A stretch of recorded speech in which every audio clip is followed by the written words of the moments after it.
할렐루야. 우리 다시 앞을 주목하시면서 아멘으로 화답하겠습니다. 할렐루야. 2024년 5월 26일 안산동산교회 주일 예배로 초대되신 성도 여러분 환영합니다. 벌써 5월의 마지막 주일인데요. 오늘 옆 사람들과 함께 인사하고 시작하겠습니다. 옆 사람들 친한 분들 있죠? 네, 어색해하지 마시고, 가족이 앉아 계신데도 굉장히 굳어 계실 때가 있는 것 같습니다. 옆 사람들에게 미소를 띄워주시면서 이렇게 인사해 보시죠. 성령님께서 함께 하신대요. 이렇게 인사해 볼까요? 그분이 우리의 기도를 들으신대요. 네. 오늘 그렇게 저희는 성령 강림 주일로 오늘 드려지게 됩니다. 예수 그리스도께서 우리에게 보내주셨던 그 성령님께서 우리와 함께 하심을 다시 한번 경험하며 그분이 우리의 떠나지 않으시고 우리의 기도를 들어주실 것을 확신하며 확인하는 귀한 주일 예배 되시길 소망합니다. 또 함께 찬양하면서 오늘 예배 문을 열도록 하겠습니다.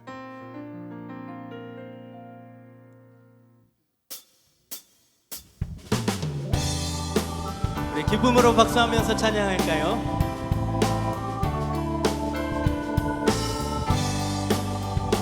내가 매일 기쁘게 순례의 길 행함은 주의 팔이 나를 안보함이요 내가 주의 큰 복을 받는 참된 비결은 주의 영이 함께함이라 성령이 계시네 할렐루야 함께 하시네 좁은 길을 걸으며 밤낮 기뻐하는 것 주의 영이 함께함이라 전에 죄에 빠져서 평안함이 없을 때 예수 십자가의 공로임 입어 그 발 아래 엎드려 참된 평화 얻으는 주의 영이 함께함이라 성령이 계시네 할렐루야 함께 하시네 좁은 길을 걸으며 밤낮 기뻐하는 것 주의 영이 함께함이라 나와 동행하시고 모든 염려하시니 나는 숲의 새와 같이 기쁘다 내가 기쁜 마음으로 주의 뜻을 행함은 주의 영이 함께함이라 성령이 계시네 할렐루야 함께 하시네 좁은 길을 걸으며 밤낮 기뻐하는 것 주의 영이 함께함이라 세상 모든 욕망과 나의 모든 정욕은 십자가에 이미 못을 박았네 어두운 밤이 지나고 무거운 짐 벗으니 주의 영이 함께함이라 성령이 계시네 할렐루야 함께 하시네 좁은 길을 걸으며 밤낮 기뻐하는 것 주의 영이 함께함 성령이 계시네 성령이 계시네 할렐루야 함께 하시네 좁은 길을 걸으며 밤낮 기뻐하는 것 주의 영이 우리 다시 한번 1절부터 찬양합니다. 내가 매일 기쁘게 주의 팔이 나를 안보함이요 내가 주의 큰 복을 받는 참된 비결은 주의 영이 함께함이라 성령이 계시네 성령이 계시네 할렐루야 함께 하시네 좁은 길을 걸으며 밤낮 기뻐하는 것 주의 전에 죄에 빠져서 평안함이 없을 때 예수 십자가의 공로 힘입어 그 발 아래 엎드려 참된 평화 얻으는 주의 영이 함께함이라. 성령이 계시네 할렐루야 함께하시네. 좁은 길을 걸으며 감당 기뻐하는 것 주의 영이 함께함이라. 나와 동행하시고 모든 염려하시니 나는 숲의 새와 같이 기쁘다. 내가 기쁜 마음으로 주의 뜻을 행함은 주의 영이 함께함이라. 성령이 계시네 할렐루야 함께하시네. 좁은 길을 걸으며 밤낮 기뻐하는 것 주의 영이 함께함이라. 세상 모든 욕망과 나의 모든 정욕은 십자가에 이미 못을 박았네. 어두운 밤이 지나고 무거운 짐 벗으니 주의 영이 함께함이라. 성령이 계시네 할렐루야 함께하시네. 좁은 길을 걸으며 밤낮 기뻐하는 것 주의 영이 함께함. 성령이 계시네 계시네 할렐루야 함께하시네. 좁은 길을 걸으며 밤낮 기뻐하는 것 주의 영이 함께함이라. 성령이 계시네 할렐루야 함께하시네. 밤낮 기뻐하는 것 주의 영이. 우리 마지막으로 한 번 더 힘차게 선포합니다. 성령이 계시네 성령이 계시네.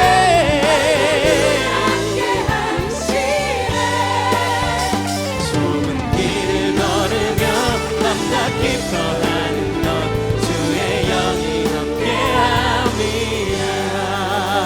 우리와 오늘도 함께하시는 우리 하나님께 우리 영광과 감사의 박수 돌리시죠. 할렐루야.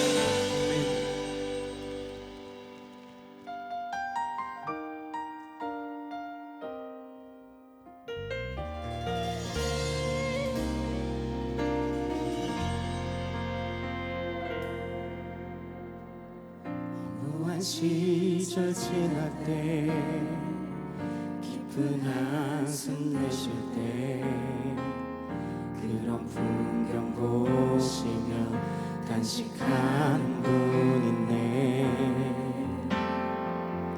고와 같이 너희를 버려두지 않으리. 내가 너희와 영원히 함께하리. 한 번 더.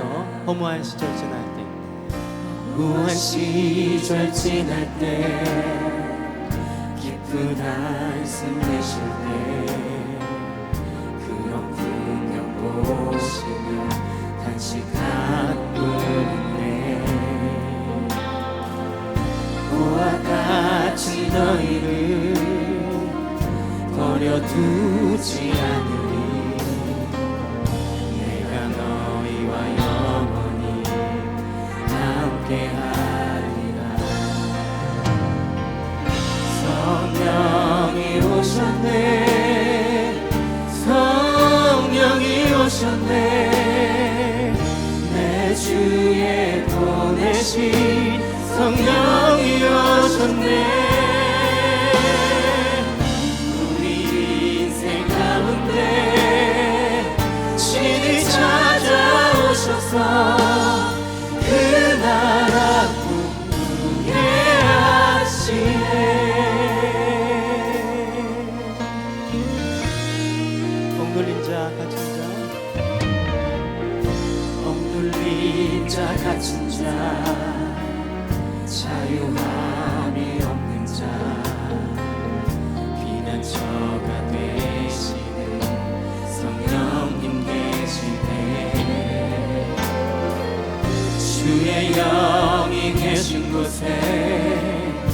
참 자유가 있다네. 진리의 영이신 성령이 오셨네. 한 번 더 억눌린 자 갇힌 자, 억눌린 자 갇힌 자, 자유함이 없는 자, 피난처가 되시는 성령님 계시네. 주의 영이 계신 곳에 참 자유가 있다네. 진리의 영이신 성령이 오셨네. 성령이 오셨네. 성령이 오셨네. 내 주에 보내신 성령이 오셨네.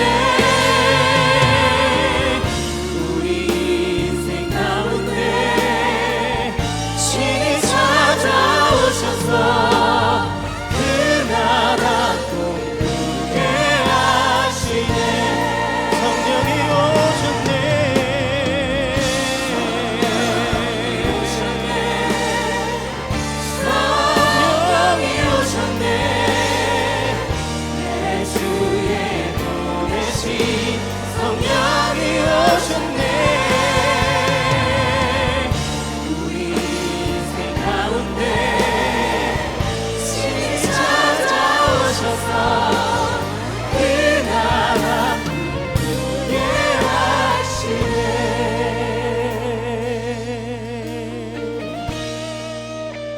허무한 시절 지날 때, 허무한 시절 지날 때, 깊은 한숨 되실 때, 그런 풍경 보시며 간직하는 분이네. 고와 같이 너희를 버려두지 않으니 내가 너희와 영원히 함께하리. 억눌린 자 갇힌 자, 억눌린 자 갇힌 자, 자유함이 없는 자, 피난처가 되시는 성령님 계시네. 주의 영이 계신 곳에 참 자유가 있다네. 진리의 영이신 성령이 오셨네. 성령이 오셨네. 성령이 오셨네. 내 주에 보내신 성령이 오셨네. 우리 인생 가운데 신이 찾아오셔서 그 나라 꿈꾸게 하시네. 성령이 오셨네.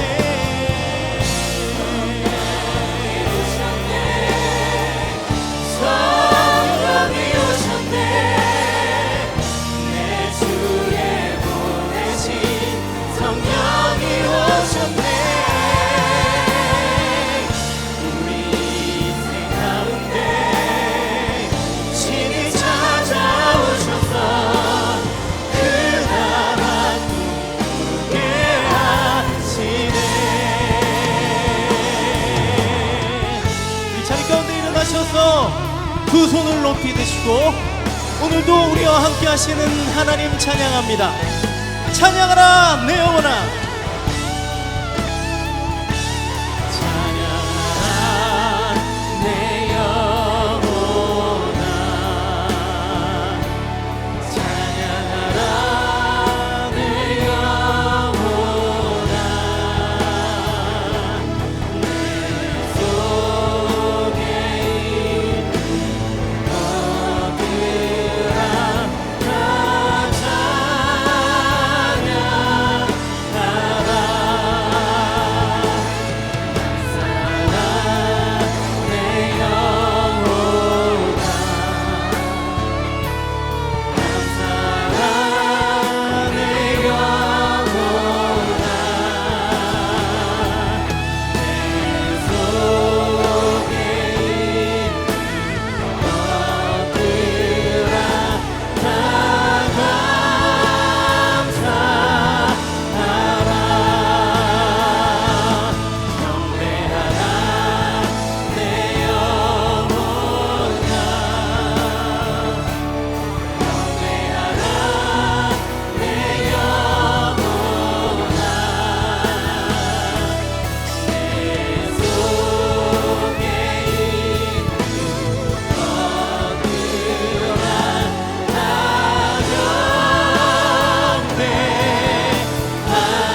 하나님은 영이시니 예배하는 자가 영과 진리로 예배할지니라.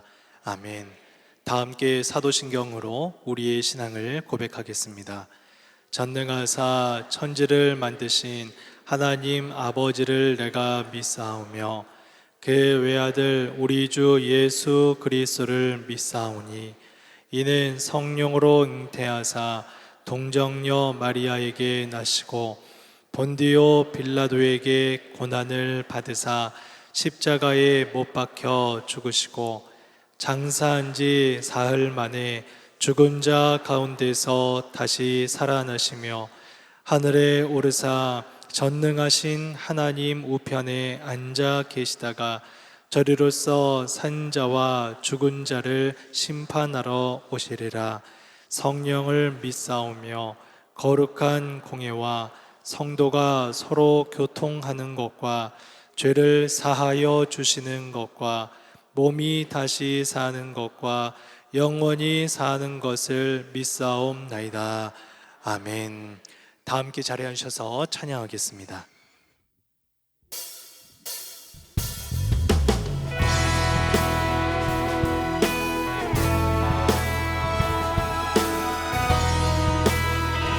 고백하겠습니다. 만왕의 왕, 만왕의 왕 내 주께서 왜 고초당했나. 이 벌레 같은 날 위해 주 보혈을 흘렸네. 십자가 내가 처음 볼 때에 나의 맘의 큰 고통 사라져. 오늘 믿고 내 눈 밝았네. 참된 기쁨 영원하노라. 주 십자가 주 십자가 못 박힘은 속죄함 아닌가. 그득함과 그 은혜 말할 수 없도다. 십자가 내가 처음 볼 때에 나의 맘의 큰 고통 사라져. 오늘 믿고서 내 눈 밝았네. 참내 기쁨 영원한. 늘 울어도 그 은혜 다 갚을 수 없네. 나 주님께 몸 바쳐서 주의 일 있으니. 십자가 내가 처음 볼 때에 나의 맘의 큰 고통 사라져. 오늘 믿고서 내 눈 밝았네. 참내 기쁨 영원한. 십자가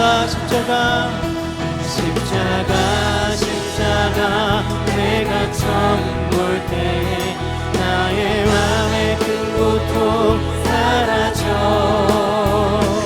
오늘 믿고 내 눈 밝았네. 참내 기쁨. 우리 1절 한 번 더 찬양합니다. 만왕의 왕, 만왕의 왕 내 주께서 왜 고초당했나. 이 벌레 같은 날 위해 그 보혈을 흘려. 십자가 내가 처음 볼 때에 나의 맘의 큰 고통 사라져. 오늘 믿고 내 눈 밝았네. 참내 기쁨 영원한. 십자가 십자가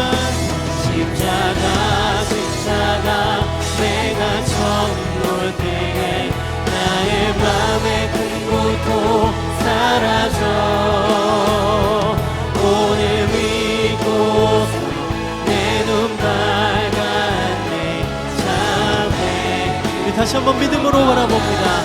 십자가 십자가 십자가 십자가 내가 처음 볼 때에 나의 마음의 큰 고통 사라져 오늘 이곳 내 눈 밝았네 참 내 기쁨 영원하도다.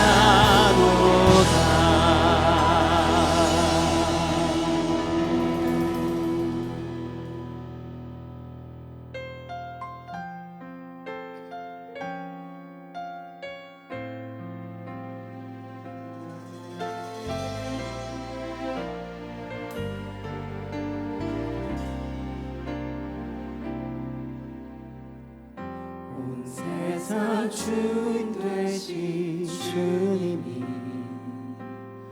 우리 위해 이 땅에 오셨네. 온 땅의 소망 되신 주님이 이 땅의 소망 우리라 하시네. 너희 택한 족속 왕같은 제사장 거룩한 나라 그의 소유된 백성이라 하시네. 너희 택한 족속 왕같은 제사장 거룩한 나라 그의 소유된 백성이라 하시네. 그가 살아내게 하시리라. 주가 살아나게 하시리라. 어둠 속에서 불러내어 길한 빛으로 들어가게 하시니 그가 살아내게 하시리라. 주가 살아나게 하시리라. 그의 아름다운 것 선포하며 살아내리 살아나리라.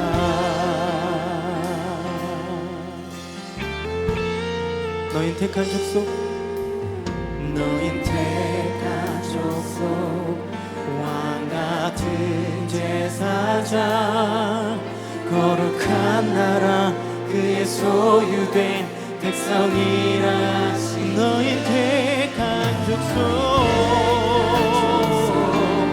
왕같은 제사장 거룩한 나라 그의 소유된 백성이라 하시네.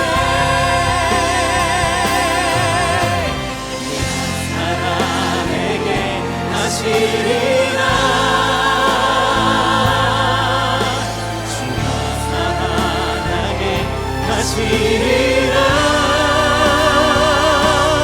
어둠 속에서 불러내어 길한 빛으로 들어가게 하시니 그가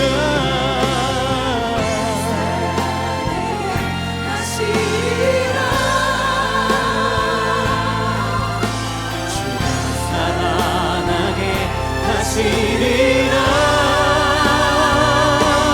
그의 아름다운 것 선포하며 살아내리 살아나리라. 우리 믿음으로 바라보며 다시 한번 그가 살아내게 하시리라.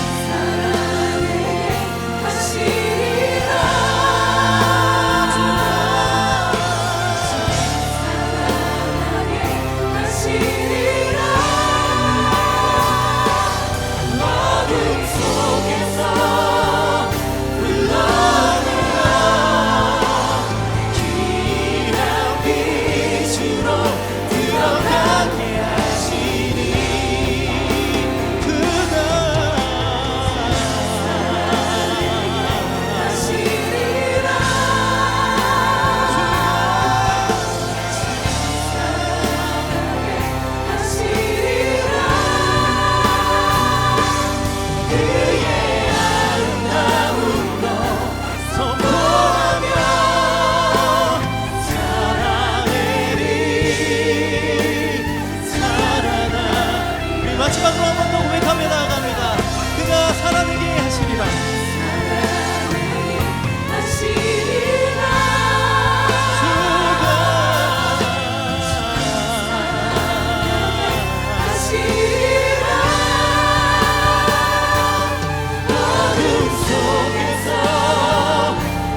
오직 여호와는 그 성전에 계시니 온 땅은 그 앞에 잠잠할지니라. 하나님은 영이시니 예배하는 자가 영과 진리로 예배할지니라. 기쁨으로 여호와를 섬기며 노래하면서 그의 앞에 나아갈지어다. 감사하신 하나님, 거룩하신 주일의 날을 맞이하여 찬양과 예배의 자리로 저희를 인도하여 주심에 감사를 드립니다. 지나간 한 주간을 돌이어보며 우리의 모습이 인간의 욕심과 이기적인 삶, 명예와 권세를 지키기 위하여 지치고 힘든 모습으로 이 시간 주님 앞에 나왔음을 고백합니다. 이 연약한 우리의 모습을 주님 불쌍히 여기시고 용서하여 주사 참된 그리스도인으로서 영이신 하나님을 향한 예배와 찬송의 시간이 될 수 있도록 인도하여 주시며, 또한 주시는 말씀의 능력으로 우리를 감싸고 있는 죄의 권세 아래 해방되어 참된 자유를 누리게 하여 주옵소서. 편리한 세상의 문화와 물질의 풍요 속에 종속되어 세상에 취하여 살던 우리의 삶을 세상을 변화시키는 청지기적 삶으로 충성된 종으로 변화시켜 주소서. 우리의 이웃들이 저희들을 통하여 영생을 발견하고 천국을 소유할 수 있는 축복을 허락하여 주시기를 원합니다. 하나님, 이 땅의 많은 곳에서 전쟁의 소식과 기근과 지진과 이상기온으로 인한 수많은 사망자와 고난으로 많은 족속의 인생들이 두려움에 떨고 있음을 우리 주님 아실 것입니다. 하나님, 불쌍히 여겨 주옵소서. 하나님께서 하나님의 모습으로 창조하신 귀한 인생들입니다. 그들이 하나님을 떠나 자신들의 뜻대로 살았음을 주님 고백하며, 원하옵기는 그들이 주님 앞에 돌아올 수 있는 큰 은혜를 허락하여 주옵소서. 먼저 주님 앞에 부름받은 저희들을 통하여 그들에게 예수 그리스도의 사랑과 생명의 복음을 함께 듣게 하고 나누고 또한 섬길 수 있는 큰 은혜를 주신 것을 감사를 드립니다. 항상 이 도시와 이 민족과 이웃들을 주님 잊지 않게 하여 주옵소서. 그들을 향한 먼저 믿는 저희들의 사랑의 모습과 또한 생명의 말씀을 나눔으로 인하여 그들이 깨닫고 주님 앞에 돌아오는 영생의 귀한 백성들로 돌아오는 놀라운 은혜를 허락하여 주옵소서. 하나님, 원하옵기는 이 땅의 수많은 젊은이들을 특별히 기억하여 주옵소서. 이 땅을 이끌어 나갈 귀한 하나님의 사람들입니다.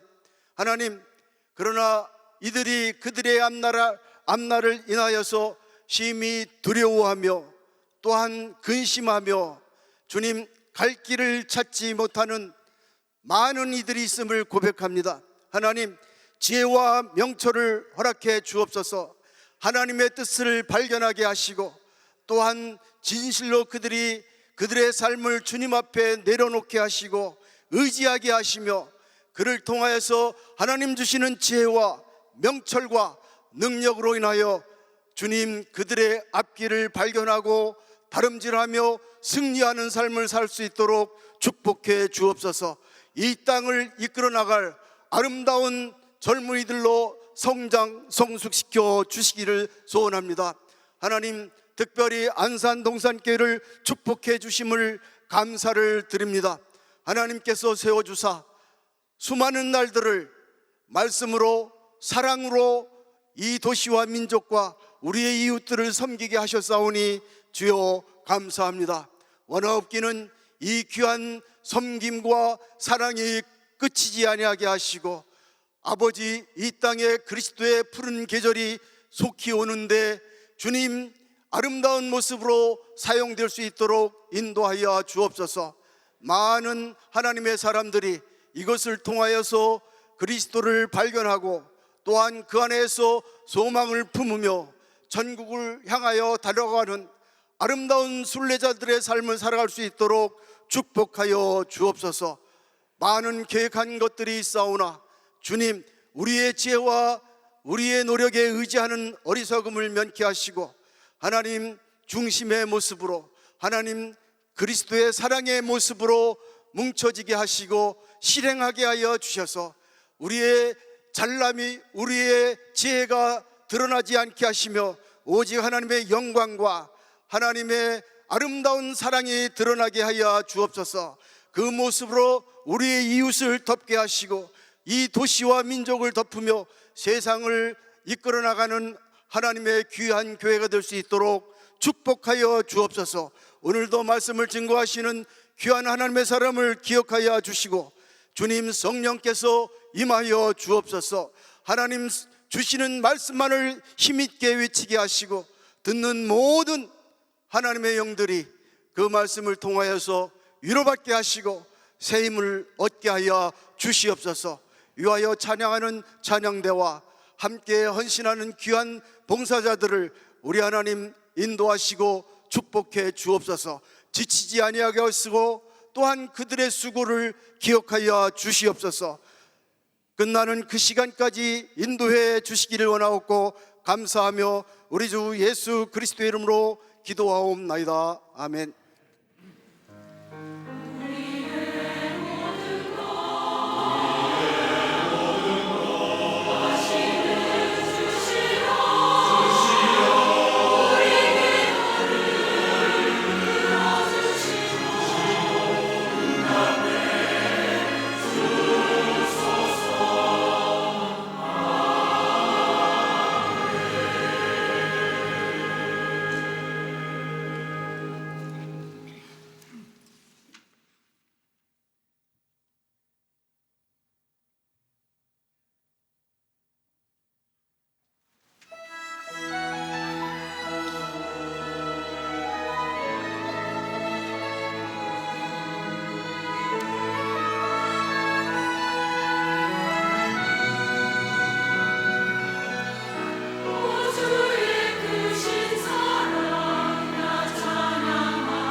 하나님께 영광의 박수 올려드리겠습니다.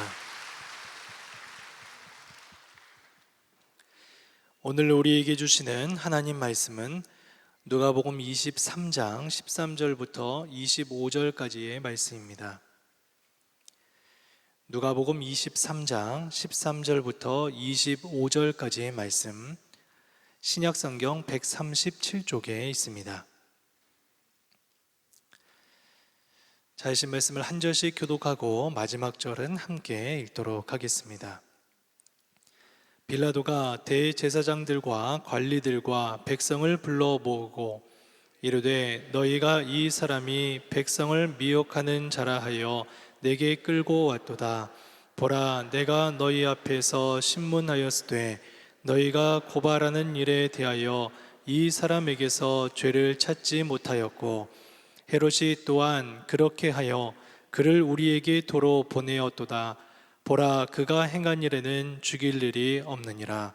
그러므로 때려서 놓겠노라. 무리가 일제히 소리질러 이르되 이 사람을 없이 하고 바라바를 우리에게 놓아주소서 하니 이 바라바는 성중에서 일어난 밀랑과 살인으로 말미암아 옥에 갇힌 자로라. 빌라도는 예수를 놓고자 하여 다시 그들에게 말하되 그들은 소리질러 이르되 그를 십자가에 못 박게 하소서, 십자가에 못 박게 하소서 하는지라. 빌라도가 세 번째 말하되 이 사람이 무슨 악한 일을 하였느냐? 나는 그에게서 죽일 죄를 찾지 못하였나니 때려서 놓으리라 하니 그들이 큰 소리로 재촉하여 십자가에 못 박기를 구하니 그들의 소리가 이긴지라. 이에 빌라도가 그들이 구하는 대로 하기를 언도하고 그들이 요구하는 자 곧 밀랑과 살인으로 말미암아 옥에 갇힌 자를 놓아주고 예수는 넘겨주어 그들의 뜻대로 하게 하니라. 아멘. 이제 김성겸 담임 목사님께서 그들의 뜻대로 하게 하니라 라는 제목으로 말씀 전해주시겠습니다.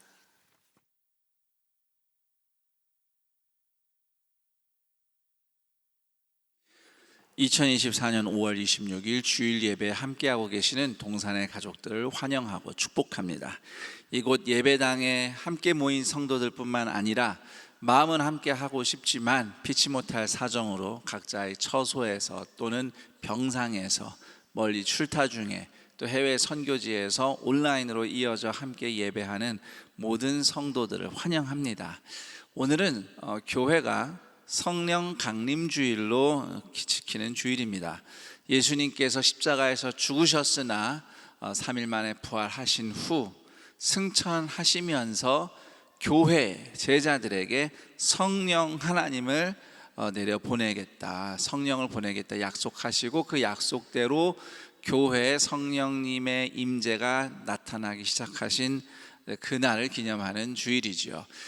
이후 예수를 믿는 모든 사람들은 성령님을 모시고 하나님과 이어져서 살아가는 구원의 삶을 누리는 것입니다.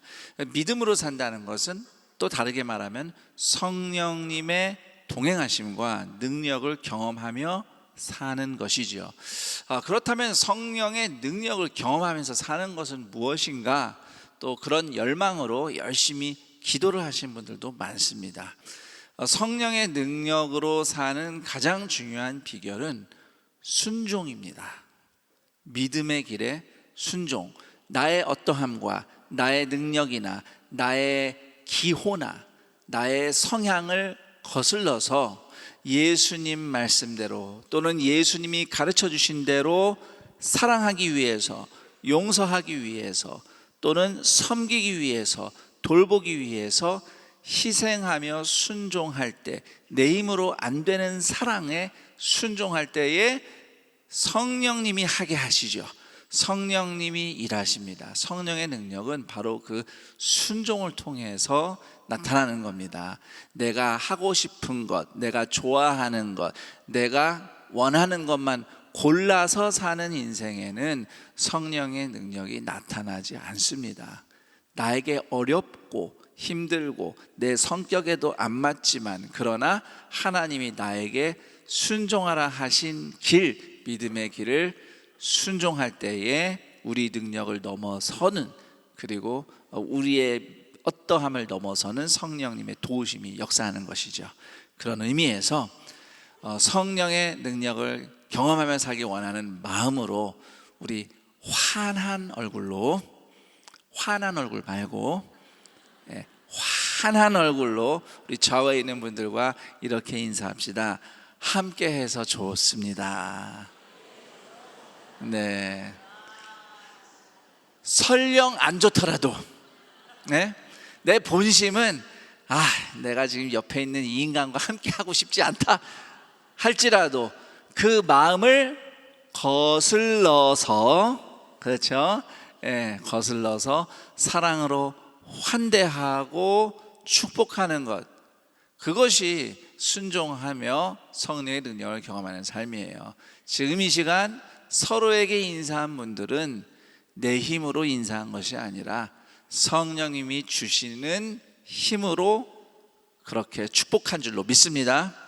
그런 의미로 다시 한번 지금 이 축복은, 이 환영은 내 힘으로 하는 게 아닙니다. 성령님이 나와 함께 하셔서 내가 그 힘으로 하는 겁니다 하는 마음으로 다시 한번 활짝 웃으며 좌우에 있는 분들과 인사합니다. 함께해서 행복합니다. 그래서 행복합니다. 네. 자, 누가복음 23장 13절에서 25절 말씀을 그들의 뜻대로 되게 하니라 라는 제목으로 여러분과 함께 나누겠습니다. 말씀을 계속 전하기 전에 한 가지 제가 또 안내하고 싶은 게 있어요. 오늘은 이따 오후 2시 사부 예배에 청년 모두 예배로 드립니다. 보통 사부 예배는 청년 성도들이 주로 함께 모여서 예배 드리는데, 얼마 전에 우리가 교회 학교 모두 예배를 했었죠. 교회 학교 어린이와 청소년들을 사랑하는 어른들 누구나 와서 같이 예배합시다 해서 교회 학교 각 부서마다 우리 어른들이, 할아버지 할머니들이 찾아가서 함께 예배하며 축복했던 시간이 있는 것처럼 오늘 사부 예배는 그렇게 청년을 축복하며 그들과 함께 예배하기 원하는 분 누구나 함께하는 예배입니다. 또한 내가 그래도 전에 청년 공동체에서 신앙생활을 했는데 이제는 결혼해서 아이 낳고 가정 꾸리고 이제는 교구에 속해서 신앙생활을 하는데 그때로 한번 돌아가서 또 예배 드리고 싶다 하는 분들, 홈커밍 같은 마음으로 오늘 청년 모두 예배를 드립니다. 혹시 함께 하시고 싶은 마음이 있는 성도님들 얼마든지 함께 하셔도 되고요.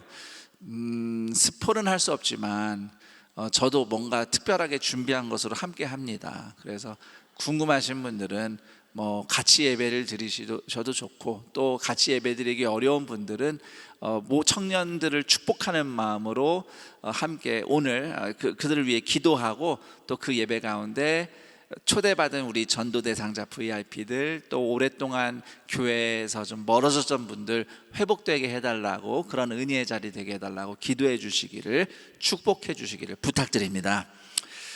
사진 하나 보여드리겠습니다.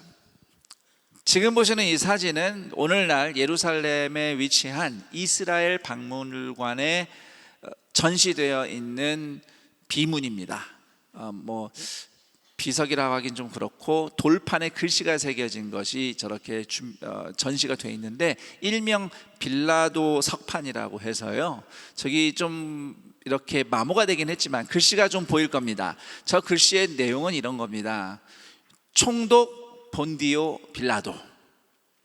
그러니까 본디오 빌라도라는 인물이 정말로 유대 총독으로 존재했다는 사실이 성경 기록과 또 그 당시 동시대 역사 문헌과 더불어서 이렇게 고고학적인 유물로도 증명이 된 거죠.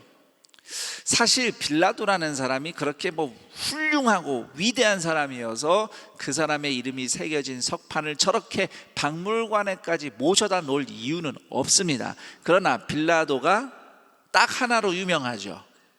예수님에게 십자가 처형을 언도한 인물입니다. 오직 그 사건 하나로 빌라도의 이름은 이렇게까지 기억되고 있고요. 심지어 우리가 예배 때마다 사도신경 할 때 그 사람 이름 계속 얘기합니다. 그런데 성경을 읽어보면 정작 빌라도보다는 유대 군중이 예수님을 죽이라고 혈안이 돼 있는 모습을 보게 됩니다. 유대 종교 지도자들이 동원한 군중이 강력하게 예수를 죽이라고 요청하니까 빌라도가 마지못해서 예수님을 처형한 것이죠. 심지어 빌라도는 3번이나, 이 뭐든지 3-4번이 중요해요. 그렇죠? 3번은 어쨌든 내가 최선을 다해서 해보는 걸 3번까지는 하잖아요. 뭐 3번 권유를 하든지, 뭐 3번 초대를 하든지, 어쨌든 빌라도가 3번을 이 군중에게 얘기합니다. 예수님에겐 죄가 없다. 그러니 풀어주겠다. 정벌을 줘야 된다면 매질이나 조금 몇 번 하고 풀어주겠다라고 나름 빌라도가 애를 썼는데, 광기에 빠진 군중은 차라리 밀란과 살인을 저지른 바라바라는 인물을 풀어주라고 외쳤습니다. 밀란과 살인을 저질렀다. 이 바라바라는 인물은 다 요즘식으로 하면 극단주의 테러리스트쯤 되는 겁니다. 그러니까 사람들이 극단주의 테러리스트를 풀어주고 대신 예수를 처형하라고 요청을 한 겁니다. 외쳐댄 겁니다.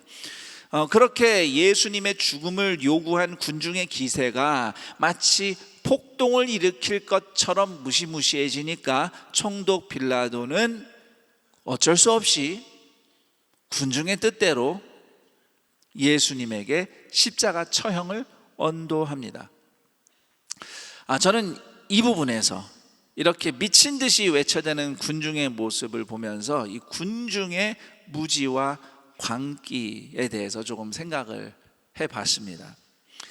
어느 사회, 어느 시대에나 무지한 군중의 광기는 존재합니다. 무지하다고 해서 뭐 완전히 무식한 사람들이다 이런 것을 의미하는 것은 아닙니다. 그런데 뭔가 카더라 하는 소문이나 또는 가짜 뉴스에 현혹된 군중, 특히 그렇게 들은 소식이나 또는 뉴스가, 그 정보가 사실이 맞는지 분별할 능력이 부족한 군중이라면 더더욱 그런 광기를 드러내기 쉽지요. 그리스도인들은 그런 시대를 살 때일수록 더 분별력을 갖춰야 됩니다. 세상에 도는 뉴스나 또는 정보를 순진하게 있는 대로 다 듣고 믿어서는 안 돼요. 이 세상에 100% 사실을 전하는 뉴스는 존재하지 않아요. 어떤 식으로든 뉴스는 관점을 가지게 되어 있습니다. 예를 들어서 어떤 장면을 사진을 찍었어요. 사진에 있는 그대로 사실이잖아요. 하지만 그 사진 몇 장을 어떤 순서로 배열하냐에 따라서 메시지가 달라집니다. 그리고 그 사진을 보는 사람들이 그 사진에서 무엇을 보고 어떻게 설명하느냐에 따라서 또 의미가 달라져요. 그렇기 때문에 우리는 이런 것들을 들을 때마다 고지고대로 들으면 안 돼요. 여러분, 제가 2016년에 동산교회 담임 목사로 위임을 받는 그런 감사 예배를 우리가 함께 드렸습니다. 그때 우리 김인중 원로 목사님, 원로 목사로 추대하는 또 감사 예배도 같이 겸했지요. 자, 그 예배를 취재하러 온 기자들이 있었어요. 우리가 부른 게 아니고 동산교회가 워낙 한국 교회에서 주목을 받으니 이런 큰 경사가 있을 때 찾아온 겁니다. 나중에 그 기독교 언론에서 그날의 예배를 기사를 쓴 내용을 인터넷에서 보게 됐어요. 그런데 제가 그때 굉장히 짤막하게 인사했거든요. 제가 정확하게 기억하는데, 제가 사역을 잘하는 목사이기보다는 예수님께 순종을 잘하는 목사가 되도록 하겠습니다, 이런 말로 인사를 간단하게 했어요. 그런데 그 기사에는 제가 새로운 담임 목사가 이렇게 인사를 했다라고 글을 써놨는데 제가 한 말이 아니에요. 물론 좋은 말이 적혀 있어요. 좋은 말이 적혀 있는데 제가 그렇게 말하진 않았거든요. 그래서 이 기자는 그때 내가 한 말을 제대로 들은 건가? 라는 생각이 들더라고요. 그래서 그때 알았어요. 아, 기자들은 항상 각색을 하는구나. 이뿐만 아니라 다른 또 사례들이 몇 번 있어요. 누군가를 저를 인터뷰한 건 아니고 제가 아는 지인을 인터뷰했는데, 또는 지인이 어떤 상황에 있었는데 관련해서 기사가 난 거예요.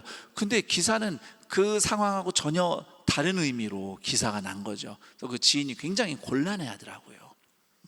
그래서 제가 확실히 알았어요. 우리가 이렇게 매체를 통해서 듣는 뉴스는 절대 100% 사실을 그대로 전달하는 건 없다. 다 관점이 실려 있다. 그리고 아무리 유명한 사람, 공부를 많이 한 사람, 인지도가 있는 사람이라고 하더라도 그 사람이 하는 말을 무조건 다 받아들이지 말고요, 따져보고 확인을 해야 됩니다. 아, 누가 그러던데, 누가 그래도 사실인지 확인해 봐야 되죠. 그거는 여러분 입장에서 저도 마찬가지입니다. 왜냐하면 저는 최선은 다하지만 100%를 전할 수는 없거든요. 저도 인간이기 때문에.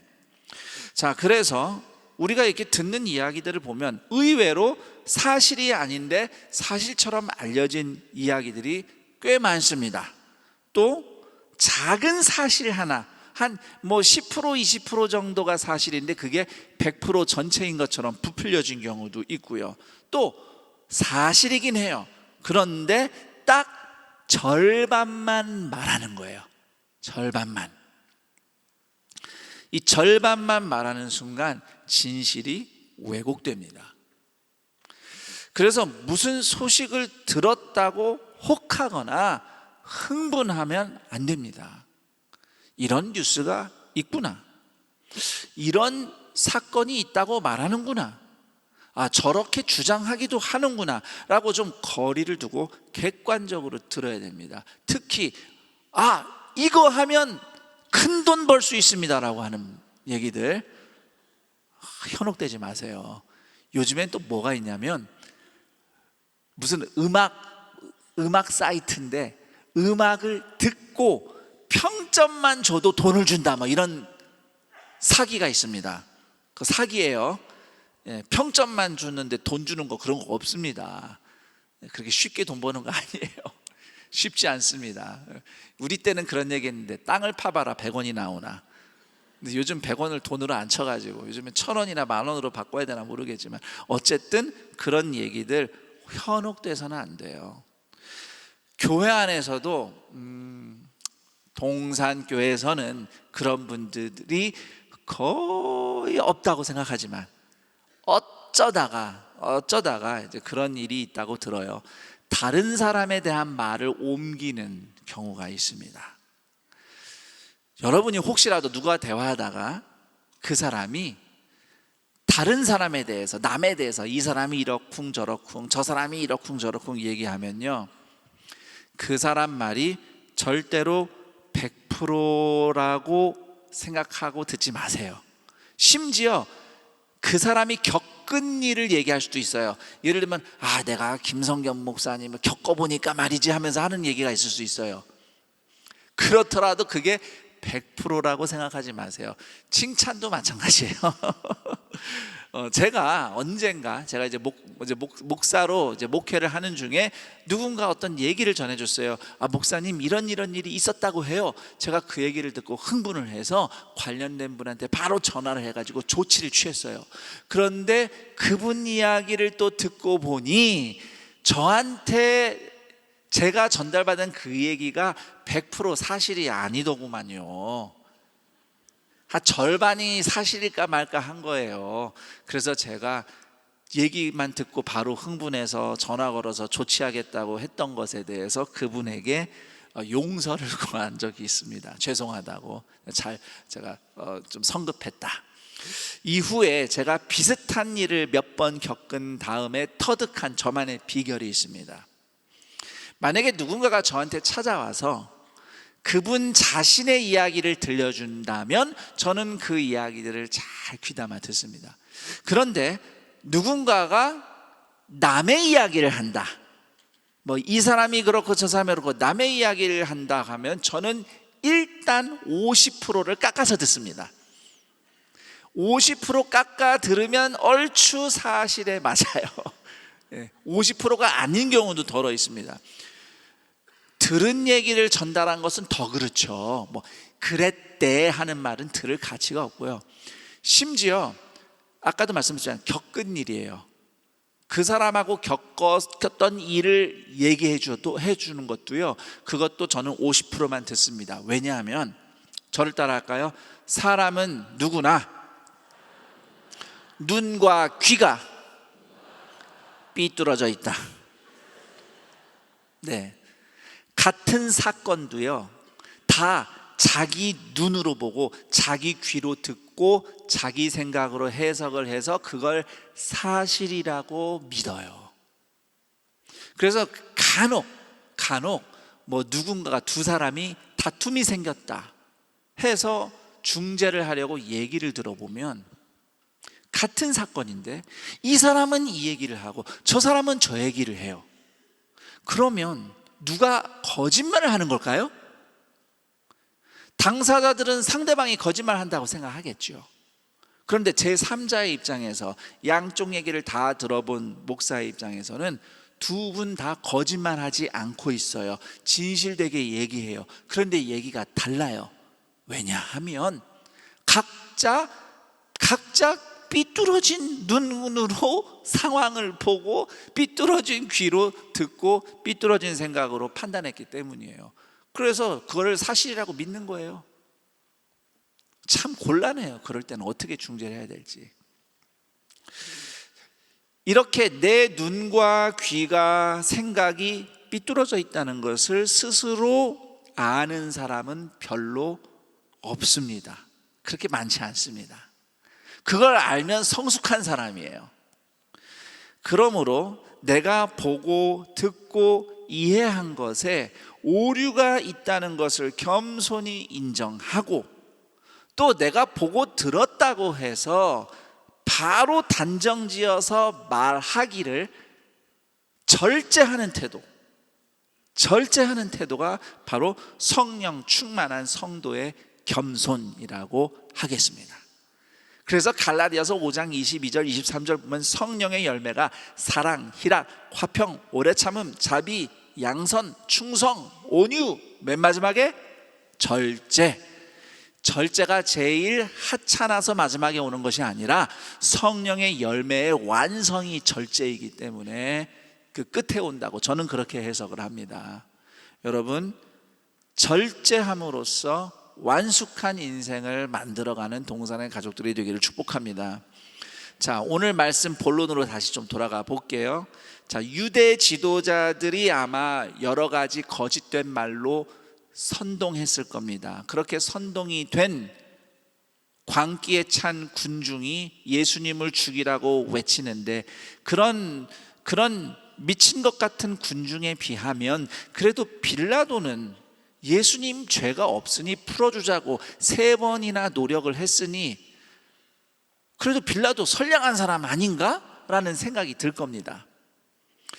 하지만 아무리 빌라도가 어쩔 수 없다, 그 사람은 최선을 다했다, 그 광기에 찬 군중을 어떻게 이기겠냐라고 우리가 봐주고 싶어도, 아니 최선을 다한 결과가 죄가 없는 사람이 처형당하는 것이라면 그게 과연 최선이라고 할 수 있겠습니까?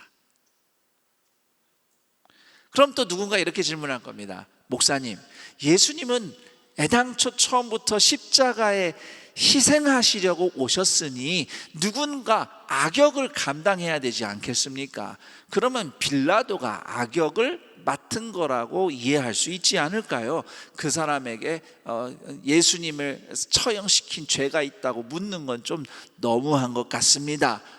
이렇게 질문할지도 모르겠습니다만, 여러분, 악역이라고 하면 제가 이해하는 악역은 우리가 같은 편인데 누구도 하기 힘들어하는 어려운 일이 있는 거예요. 그래서 그 일을 도맡아서 하면 우리가 뭐 악역을 했다, 맡았다 이렇게 말할 수 있겠죠.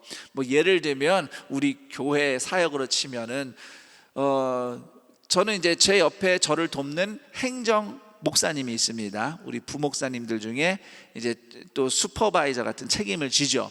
그러면은 제가 이렇게 부교역자들한테 뭔가 하고 싶은 좀 껄끄러운 얘기가 있을 때 제가 매번 이야기를 하면 이제 안 좋잖아요. 담임 목사가 너무 잔소리만 하는 것 같고. 그래서 대체로 자질구레한 잔소리들은 다 우리 행정 목사님이 하는 거예요. 예, 저는 굵직하게 한마디만 좀 할 때만 하고. 예. 이건 가정에서도 마찬가지인데, 여러분 자녀를 훈육할 때 주로 보면은 엄마가 많이 혼내요, 아빠가 많이 혼내요? 엄마가 많이 혼내요. 예. 근데 엄마가 많이 혼내도 아이한테 그게 상처가 되진 않아요. 근데 아빠가 계속 잔소리하듯이 막 혼내잖아요. 애들이 삐뚤어집니다. 그래서 우리 아버지들은, 이게 엄마와 자녀의 유대 관계는 한 몸이었잖아요. 원래 한 몸이었기 때문에 지구복구 해도요, 아이들이 거기서 상처받고 삐뚤어지고 그러지 않아요. 근데 아버지는 어쨌든 남이에요. 아니, 아버지 배에서 태어난 자식은 없잖아요. 예. 그게 이 유대 관계가, 아버지는 넘어설 수 없는 관계가 있어요, 엄마와 자녀들 사이에는. 그런데 아버지가 뭐 내가 한번 아버지 노릇하겠다고 막 계속 너무 막 혼내고 그러면요, 거기서 자녀들은 상처받는 경우가 많아요. 그래서 부득불 가정에서 아이들에게 주로 이렇게 잔소리하며 혼내는 악역은 엄마가 하는 거예요. 하지만 이제 아빠도 할 때는 해야죠. 그러니까 정말 꼭 필요할 때, 엄중하게 얘기할 때는 탁 무섭게 아버지가 훈육하고, 나머지는 보통 때는 엄마가 잔소리를 하시고 혼내시고 역할 분담이 있는 거예요. 이제 이런 거, 이럴 때는 악역이라고 하죠. 빌라도는, 근데 제가 사례를 정확하게 잘 든 것 같지는 않아요. 아이들을 꾸중하는 거는 악역이 아니에요. 그거는 마땅히 해야 되는 겁니다. 그러니까 여러분들 이해하기 쉽게 제가 이제 그냥 설명드린 거고요. 어쨌든 빌라도하고 예수님은 한 편이 아니에요. 그래서 빌라도가 악역을 맡았다고 말할 수 없습니다. 빌라도는 그냥 악당이에요. 성경에는 자세히 적혀 있지 않지만 그 당시 빌라도에 대한 평가가 로마 시대 문헌에 몇 군데 남아 있습니다. 빌라도는 어떤 사람이었냐면요, 전형적으로 권력 지향적인 인물이었어요. 돈 좋아하고요, 뇌물 좋아하고요, 어떻게든 성공하려고 야비한 짓도 벌일 수 있고요, 그리고 피 보는 걸 좋아하는 사람이었어요. 빌라도가 유대 총독이 된 다음에 사고를 한번 쳤어요. 성전 안에서 유대인들을 칼로 죽이면서 피를 봐가지고 유대인들이 들끓은 바람에 황제한테 경고 한번 받았어. 너 유대 지방에서 한 번 더 시끄러운 일 일어나면 너 거기서 너 잘리는 줄 알아? 그래서 빌라도가 조심하고 있던 차에 이 일이 벌어진 거거든요. 빌라도가 정의로워서가 아니라, 나 이번에 여기서 또 사고 나면 나 잘리는데, 이래서 이 사람이 자기 원래 성향대로 악인이 악인한 거예요. 악역이 아닙니다. 예수님은 이렇게 의를 행하기에 무능한 악인들의 손에 자기 자신을 내어주는 희생을 하심으로써 그 악인들과 죄인들을 위한 구원의 길을 여신 겁니다. 그것이 예수님이 십자가의 길을 가신 모습이에요. 그런데 이렇게 또 질문할 수 있죠. 아니 목사님, 그래도 유대인들이 죄가 있잖아요. 십자가에 못 박으라고 외쳤는데 왜 사도신경에는 빌라도만 얘기합니까? 여러분 그거 궁금한 적 없으셨어요? 그렇게 매주일마다 본디오 빌라도에게 고난을 받아사 그러면서도 궁금하지가 않으셨어요? 우리 옆 사람에게 이렇게 인사합니다. 정신 차리고 삽시다. 네. 최근에 어느 성도님 한 분이 이 부분을 질문을 주셨어요. 그래서 참 좋은 질문이죠. 자, 이 우리말로는 빌라도에게 고난받으사라고 되어 있는데 영어로 보면요, suffered under Pontius Pilate 이렇게 되어 있어요. under라는 말이 있죠. 그래서 이거를 번역을 하면 의미가 빌라도의 권세 아래에서 고난받으셨다는 뜻입니다. 그러니까 이거는 빌라도가 고통을 줬다가 아니라 빌라도의 권세가 핵심인 거예요. 권세. 빌라도의 권세는 다르게 말하면 로마의 권세입니다. 로마 권세 아래서 예수님이 고난받으셨다. 자, 만약에 예수님이 단순히 유대인들에게 고난받으셨다라고 만약에 그렇게 우리가 신앙 고백을 하면 우리 기독교인들은 예수님을 십자가에 못 박은 사람들이 유대인들이라고만 얘기를 할 겁니다. 유대인 탓으로 돌려요. 실제로 그런 일이 있었어요. 역사에. 로마 시대부터 근대, 현대에 이르기까지 유대인들은 예수님을 죽인 민족이라는 이유로 유럽 곳곳에서 차별받고 박해받고 심지어 약탈당하고 아예 그 도시의 통치자가 언제부터 언제까지 공식적으로 유대인들을 죽이고 약탈해도 괜찮다 해가지고 때만 되면 유대인들을 학살하고 재산 뺏는 일들이 곳곳에서 벌어졌었어요. 그 정점이 바로 이제 2차 대전 당시 나치 독일이 저지른 유대인 학살인 거고요. 사실 유대인 학살로 누가 더 많이 죽였냐로 치면요, 러시아가 1위예요. 더 많이 죽었어요. 공식적인 집계가 없어서 그렇죠. 그래서 그 옛날에 나온 영화 있어요. 그 지붕 위의 바이올린이라는 영화를 그 뮤지컬 영화, 그게 그 러시아 치하에서 유대인들이 박해당하고 학살당하고 했던 얘기가 배경이 된 영화예요. 자, 이렇게 사도신경은 예수님이 빌라도 아래에서, 즉 로마 권세 아래에서 박해받으셨다고 함으로써 유대인만 예수님 죽인 책임이 있다가 아니라 인간 모두가 예수님의 십자가 죽음에 대해 죄책이 있다는 것을 보여주고 있는 겁니다. 빌라도의 권세, 즉 로마의 권세는, 저를 따라해 볼까요? 돈과 힘. 바로 돈과 힘의 권세입니다. 돈이 많고 군사력이 있고, 이 권세 아래에서 예수님이 고난을 받으신 거예요. 그래서 예수님이 빌라도에게 고난 받으셨다는 말은 돈과 힘을 앞세우는 세상에서 고난 받으셨다는 뜻이고, 확장해서 말하면 돈과 힘을 추구하는 인생들의 죄 때문에 고난 받으셨다라는 의미가 되는 것입니다. 빌라도 자신이 누리고 있는 돈과 힘을 지키기 위해서, 잃지 않기 위해서 죄 없는 예수님을 포기하는 선택을 했죠. 그런데 이런 선택은 빌라도만 하는 게 아니라는 겁니다. 오늘 예수님의 이름으로 예배하겠다고 모인 우리도 일상 속에서 얼마나 많이 예수님보다 힘과 돈을 선택하는지 돌아볼 필요가 있습니다.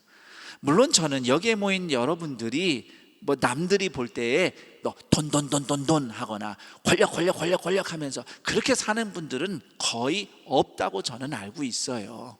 뭐 특별히 유별난 분들이 아니라면.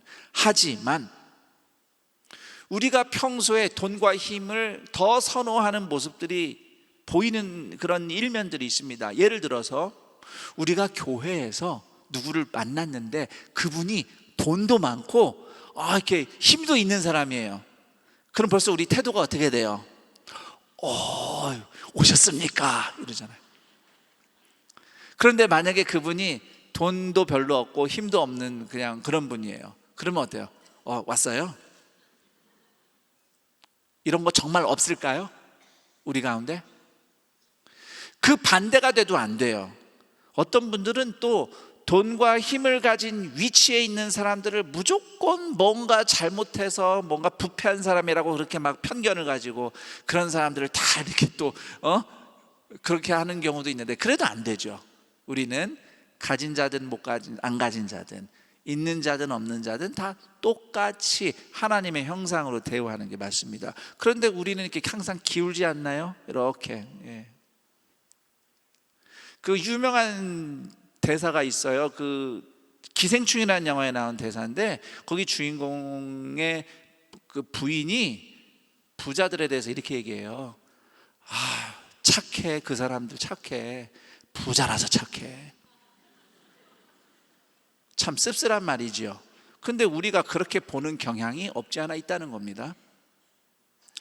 나보다 센 사람한테는 친절하고 나보다 약한 사람한테는 함부로 대하는 태도라든지, 또 힘없고 돈 없을 때는 그렇게 주변 사람들한테 친절하고 겸손하고 성실하게 살던 사람이 돈 있고 돈 벌고 힘 좀 가졌다고 갑자기 목이 뻣뻣해지고 거만하게 행동한다. 우리한텐 그런 게 없을까요? 이런 부분들이, 이런 모습들이 전부 다 돈과 힘을 욕심내는 우리의 본성입니다. 인간관계에서도요, 주인공 노릇하라는 사람이 꼭 있어요. 꼭 3, 4, 5 모이면 그 중에 꼭 대장 노릇하는 사람이 있어요. 그 사람이 주인공이어야 하고, 내가 하는 말은 그 사람들이 다 들어야 되고, 내가 무슨 말을 했는데 만약에 그 사람들이 반대하거나 동의하지 않으면 막 화를 내고, 그게 다 힘을 욕심내는 본성이 나오는 거예요. 이처럼 돈과 힘을 사랑하며 타인을 힘들게 할 뿐만 아니라 자기 자신의 삶을 파괴하는 우리의 죄 때문에 예수님이 십자가에서 죽으셨고, 그 덕분에 우리가 용서받고 구원을 받은 것입니다. 우리와 빌라도는 별 차이가 없습니다. 그렇게 예수님이 대신 죽으셔서 살아난 인물이 오늘 이야기에 나오는 바로 바라바라는 사람이에요. 앞으로 읽어도 바라바, 뒤로 봐도 바라바, 뭘 바라봐 싶지만, 이게 바라바라는 이름이 그 당시 유대 지방에서 사용되었던 방언인 아람어 이름이에요. 아람어 이름 바라바는 정확하게 발음하면은 바르아바, 바르가 아들이란 뜻이고 아바가 아버지란 뜻이에요. 이거 한국말이랑 되게 비슷하죠. 아바, 아버지. 그래서 바라바는 아버지의 아들이란 뜻입니다. 세상에 아버지의 아들이 아닌 사람이 어디 있어요, 그렇죠? 그래서 바라바라는 말은 다르게 말하면 아무개의 아들이란 뜻이기도 해요. 이게 진짜 실명인지 별명인지는 잘 모르겠습니다. 별명일 것 같아요. 바로 이 지점에서 우리와 이어집니다. 바라바, 아무개의 아들. 우리가 바라바예요. 우리 모두가 아무개의 아들이고 아무개의 딸입니다. 성경 속 바라바처럼 하나님을 배신하고 죄짓고 자기가 옳다고 하면서 마음대로 사람을 죽이기도 하는 그런 죄인이 바로 우리라는 겁니다. 우리도 그런 아무개 아들, 딸, 죄인인데, 예수님이 바라바 같은 우리를 대신해서 죽으심으로써 우리도 바라바처럼 풀려나서 구원받아 오늘 하나님의 아들, 딸로 이 자리에 모여 있는 것입니다. 우리는 더 이상 그냥 아무개의 아들, 딸이 아니라 하나님의 아들, 딸로 모여 있는 것입니다. 그래서 로마서 5장 8절 이렇게 말씀합니다. 쉬운 성경으로 읽어드릴게요. 그런데 그리스도께서는 우리가 아직 죄인 되었을 때에 우리를 위해 죽으셨습니다. 이것으로써 하나님께서는 우리를 향한 그분의 사랑을 나타내셨습니다. 아멘. 이제 말씀을 마치면서 제가 오늘 말씀을 우리와 연결하며 돌아보도록 세 가지 권면하고 싶습니다. 우선 첫 번째 권면은 로마의 힘과 권세를 지키려고 예수님을 버린 빌라도처럼 나도 선택의 순간에 예수님의 사랑보다, 예수님의 말씀보다 돈과 힘의 논리를 의지하지는 않았는지 돌아보자 라고 권면을 하고 싶습니다. 그리고 두 번째 권면은 예수님을 십자가에 못 박으라고 외쳤던 군중처럼 나도 내 뜻과 내 말만 고집하며 사실이 아닌데, 오류가 있는데, 잘못 알았는데도 내 생각과 내 말을 고집하며 누군가와 다투고 있지는 않은지 돌아보자. 그리고 세 번째 권면은 시끄러운 외침 속에서도 침묵하며 끝까지 순종하신 예수님처럼 오늘 내가 말하기를 절제하고 믿음으로 버티며 순종할 일이 무엇인지 생각해보는 동산의 가족들이 되기를 축복합니다. 세상을 보면 그들의 뜻대로 세상이 돌아가는 것 같아요. 하지만 그 한복판에서 결국 하나님의 뜻대로 순종하신 예수님처럼 하늘의 뜻이 땅에서 이루어지는 인생을 살아내고 살아나는 동산의 가족들이 되기를 우리 주 예수 그리스도의 이름으로 축원합니다. 아멘. 우리 함께 잠시 기도하겠습니다. 지금 제가 권면한 3가지 권면을 화면에 띄워 드릴 테니 그 권면을 다시 한번 보며 또 오늘 말씀을 내가 듣고 깨달은 것, 내 자신 안에서 발견되는 유대 군중의 모습, 빌라도의 모습, 바라바의 모습들을 다시 한번 확인하며 하나님의 은혜를 구하고 믿음으로 예수님처럼 살아가도록 나에게 힘을 주옵소서. 여러분의 그런 삶의 형편들을 또 하나님께 아뢰며 기도하며 나아가겠습니다. 함께 기도합니다. 하나님 감사합니다. 내가 바라바고 내가 빌라도 같고 내가 바로 그 유대 군중이었습니다. 제대로 알지도 못하고 편견과 고집에 쌓여서 주장하며 사람들을 힘들게 했고, 빌라도처럼 사실은 내가 가지고 있는 힘과 돈을 선호해서 예수님의 사랑을 따르지 못했습니다. 예수님의 길을 포기한 적도 있습니다. 또한 그 당시 바라바처럼 하나님을 쉽게 저버리고 얼마든지 자기가 옳다는 생각으로 죄를 짓기 쉬운 그냥 아무개 아들 딸로 살았던 죄인과 하나님의 원수이지만, 이런 우리를 위해서 예수님이 대신 십자가에서 죽으심으로 우리가 구원받았으니 오늘 우리가 이 땅 가운데 살면서 내 욕심 내 뜻이 아닌 하나님의 뜻을 따라 예수님처럼 묵묵히 순종함으로 성령의 능력을 경험하며 우리의 뜻보다도 하나님의 뜻이, 하늘의 뜻이 이 땅 가운데 펼쳐지는 것을 경험하는 하나님의 자녀, 그냥 아무개 아들 딸들이 아니라 하나님의 아들 딸로 살아가는 우리 모두가 되게 하여 주시옵소서. 주님, 순간순간마다 빌라도나 바라바처럼 또는 그때 그 당시 미쳐버린 군중처럼 그러한 어리석음에 빠지지 않게 하시고 늘 믿음의 분별력을 가지고 성령의 열매를 맺으며 살아가는 우리 모두가 되게 하여 주옵소서. 힘들고 어려운 삶의 형편이지만 그럴수록 믿음으로 버텨 순종함으로 하나님의 일하심을 경험하는 동산의 가족들이 되게 하여 주옵소서.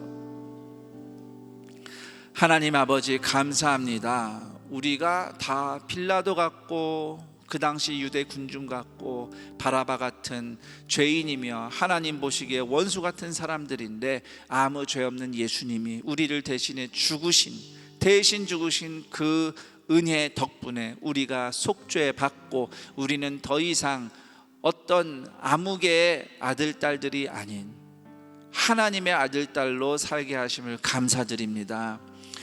하나님, 우리도 예수님처럼 하늘의 뜻이 이 땅 가운데 펼쳐지는 삶을 살고 싶습니다.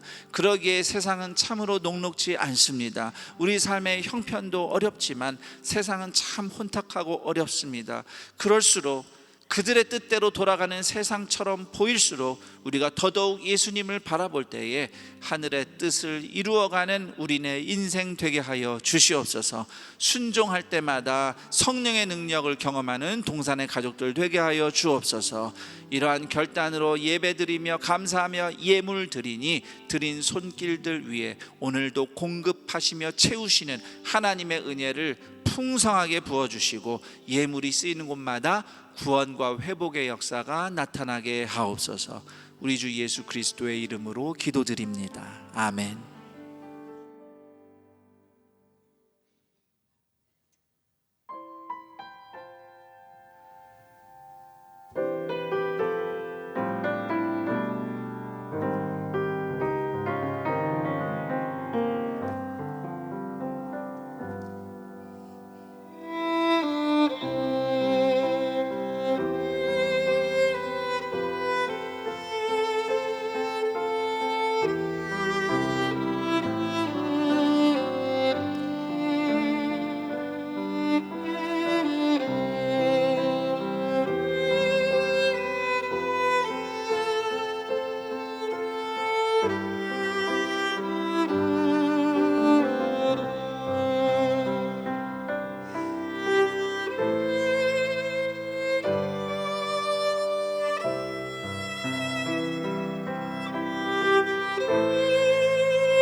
이것이 선교입니다.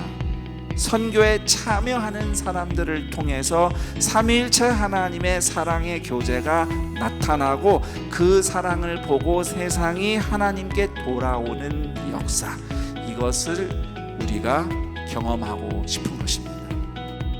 우리의 선교는 이어집니다. 지역과 지역이 이어집니다. 한국과 세계가 이어집니다. 기성세대와 다음 세대가 이어집니다. 기도와 헌신이 이어집니다. 사랑의 코이노니아가 이어집니다. 올해에도 우리의 선교는 이어집니다. 선교로 모두가 이어지는 선교 있는 예배에 동산의 성도님들을 초대합니다.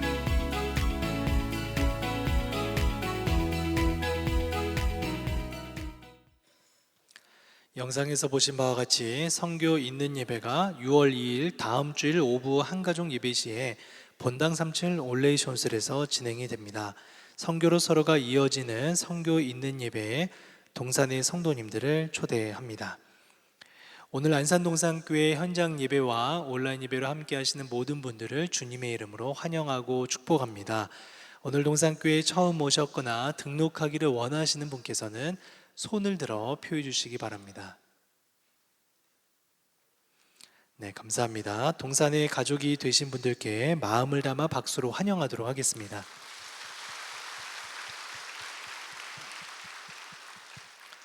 등록하신 분들은 예배당 뒤편 새가족 환영실에 꼭 들려주시기 바랍니다. 교회 소식 안내해 드립니다. 학습 세례 입교식이 6월 23일 주일 본당 1부에서 4부 예배 시에 있습니다. 신청은 6월 8일 토요일까지이며 그 외 자격, 교육, 문답, 문의 등은 주보를 참고해 주시기 바랍니다. 아울러 유아 세례식이 6월 9일 주일 본당 1부에서 4부 예배 시에 진행이 됩니다. 다음 유아 세례식은 9월에 본당에서 실시될 예정입니다. 청년 모두 예배가 5월 26일 오늘 4부 예배 시에 본당 3층 올레이션실에서 진행됩니다. 청년을 위해 함께 기도하며 축복해 주실 동산의 모든 성도님들을 초대합니다. 에너지 절약을 위해 하절기 간편복장 자율 적용을 6월 2일 다음 주일부터 9월까지 시행하게 됩니다. 여자 화장실 확대 운영을 안내해 드립니다. 본당 1층 사무처 앞쪽 남자 화장실을 주일과 수요일에 하나여 여자 화장실로 변경하여 운영하게 됩니다. 운영 시간은 주보를 참고해 주시기 바랍니다. 큰순말개샘 6호로가 발행되었습니다. 판매처는 주보를 참고해 주시기 바랍니다. 그동안 베트남어 예배를 섬기셨던 원공부홍 목사님께서 오늘부로 사임하십니다. 계속된 사역 위에 기도해 주시기 바랍니다. 신약과 구약이 한눈에 보이는 신구약 중간사. 반갑습니다. 교회교육연구소 박양규 목사입니다. 네, 이번에 같이 나누게 될 신구약 중간사는 성경에서 가장 중요한 부분 중에 하나입니다. 구약과 신약이 어떻게 연결이 되는지, 그리고 그 사이에 500년간의 시간이 어떤 일이 있었고 어떻게 흘러왔는지를 아는 것이 성경을 보는데 굉장히 중요한 통찰력을 얻을 수 있는 기간이라고 생각을 합니다. 이 시기에 살아가던 사람들은 세 가지 질문을 던졌습니다. 정말 하나님이 살아계신가? 그리고 우리는 하나님의 백성인가? 세 번째로 참된 회복은 무엇인가? 이 질문을 이 시대를 살아가는 사람들은 끊임없이 던졌던 질문이에요. 그런데 가만히 생각을 해보면 이게 어쩌면 우리들의 질문과 너무 비슷하지 않습니까? 그 속에서 그 질문을 던졌던 아무개들과 대화를 나누고 오늘을 살아갈 수 있는 지침을 발견하는 것이 핵심이라고 할 수가 있겠습니다. 2024년 6월 1일 토요일부터 6월 29일 토요일까지 5주간 오후 7시 교육관 10층 아트홀, 이 강좌에 여러분들을 초대합니다. 고맙습니다.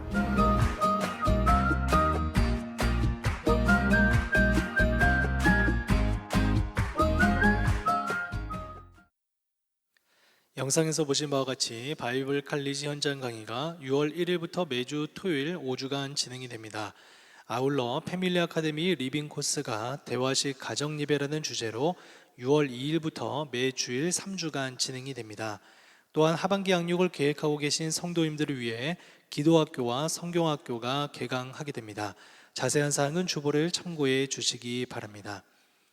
이번 주 한 가정에서 결혼 예식이 있습니다.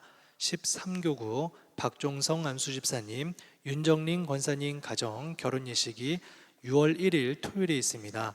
성도님들의 많은 축하 부탁드립니다. 그 외 자세한 사항과 임명 알림 모집 등은 주보를 참고해 주시기 바랍니다. 모두 자리에서 일어나셔서 여기 모인 우리를 찬양하신 후에 김성겸 담임 목사님께서 축도해 주시겠습니다.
우리 주 예수 그리스도의 은혜와 하나님 아버지의 그 크신 사랑하심과 성령 하나님의 교통 감화 충만 인도하심이 우리가 다 그때 그 시절 유대 군중 같고 빌라도 같고 바라가 같은 하나님의 원수요 죄인이지만 예수님의 십자가 덕분에 용서받아 하나님의 자녀가 되었습니다. 감사하며 이 혼탁하고 힘든 세상 속에서 하늘의 뜻이 땅에서 이루어지는 예수님과 같은 순종의 삶, 믿음의 삶을 살기를 간절히 원하며 예배하며 서로를 축복하며 격려하는 동산의 모든 가족들의 인생 위에, 그리고 이 복된 날 동산의 가족이 된 김수호, 양영호 교우들의 인생 위에 영원토록 함께 있을지어다.